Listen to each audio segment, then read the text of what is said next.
Nu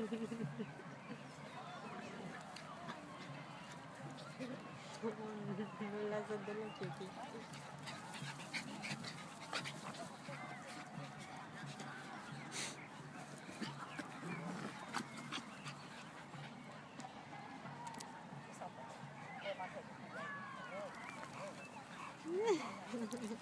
O tumbă mică. Uite-l și pe Max. Max, salută! Max n-are nicio treabă.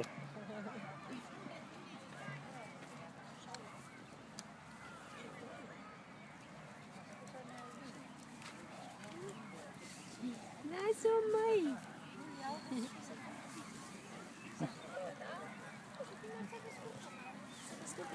Era mai bine la grădiniță. El nu-i plăcea la grădiniță ultimul an, dar nu-i plăcea să doarmă. Aici nu știu nimic. Deci ar fi antrenează. Vrea să fie ca frate sus. Că e mini-mi. Avea un model. Lăsați că nu poate, nu putea să nu o prindă. Nu pot să-mi iau